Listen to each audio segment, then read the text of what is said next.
for a pet one day. Sanjay found a talking snake. Sanjay and Craig. Now growing up, I watched a lot of Nickelodeon shows such as The Winx Club, Avatar The Last Airbender. My name is Ang, and I'm the Avatar. SpongeBob SquarePants. I mean, at this point, everyone knows the Yellow Fry Cook, the Krusty Krab, the New Gummy, some Rugrats, Very Old Parents, and many of the other shows on Nickelodeon. And to be honest, I did not watch a lot of Disney shows, especially the sitcoms, but I did watch some cartoons. And in school, some of the shows from Disney would be talked about and I would be like, but hey, I did end up watching some Vampirina, and up to now I'm still trying to find out how they did not know she was a vampire and how she would go out in the sun every time. I mean, she was purple, how did they not see her? Suspicious. Hey, language. And don't forget Doc Miss Staffens. I genuinely wanted to become a doctor because of her and the way she made her own hospital.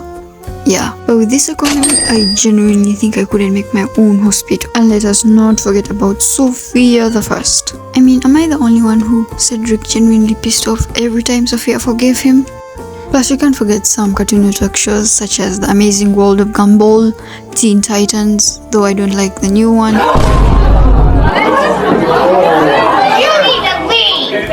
like the old one better. And then we have Regular Show Gang and Super Strikers. And hey, don't come for me, these are shows I watched a lot on TV. These shows had me holding the remote like the cheese touch. I was always worried. Which brings me back to Sanjay and Craig, which many people think is a ripoff of Regular Show Gang, and I don't think so. I don't think so.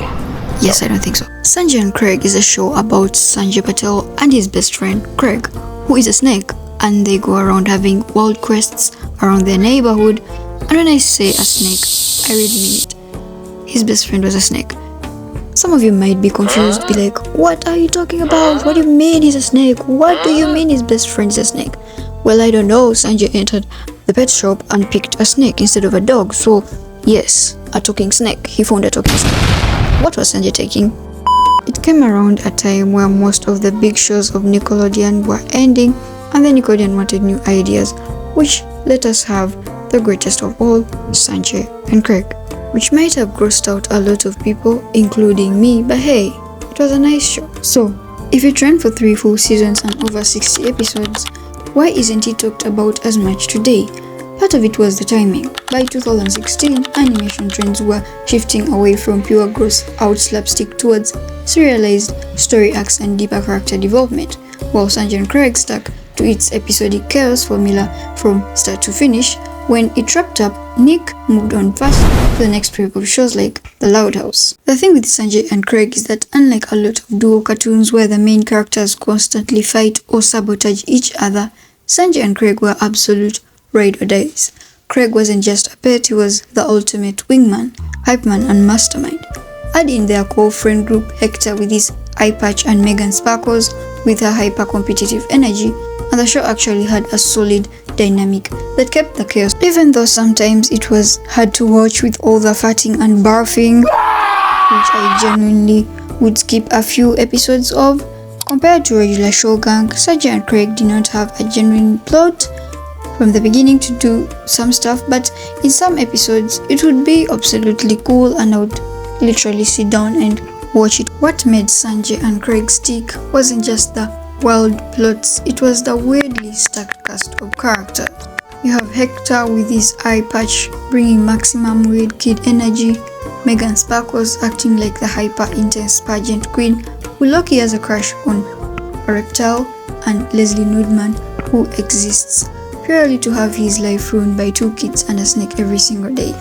Add in Remington Toughlips, a washed up action star voiced by Chris Parnell who acts as their terrible mentor, and you get a character lineup that feels like it's straight out of the old 90s Nick show. They hanged out in the school place called the Fry Kid, which I think made me like the show with all the wings challenges and the games. Sanjay had this huge crush on Belle, which Belle did not reciprocate, which I agree with because Sanjay was a weird kid, but she had this, I think the punchline was her hanging out more with Craig more than Sanjay, so that's why That was like the punchline of the show. Then they had this irrational neighbor called Leslie Nudman, who had this phobic hatred for snakes, meaning he's constantly on the verge of exposing Craig if he wasn't constantly getting humiliated or thwarted by his own incompetence first. And of course, we have to talk about Sanjay's rockstar next door neighbors, the Dixons. They're a garage punk band called the Tough Skulls, led by Sandy, who rides around town on a motorcycle with two sidecars. One sidecar for her brother Scabs and another sidecar for their older baby Richard. In my opinion, it seemed like most people knew Sanjay's best friend was a snake, but they did not recognize it to him. But most people knew that he was talking to a snake. I mean, ultimately Sanjay and Craig isn't going to be remembered as a masterpiece as SpongeBob was, but it never tried to be. It was loud, it was gross. If you're a kid in the 2013s eating hot wings, watching a talking snake fool an entire town with a fake mustache, this show was top tier.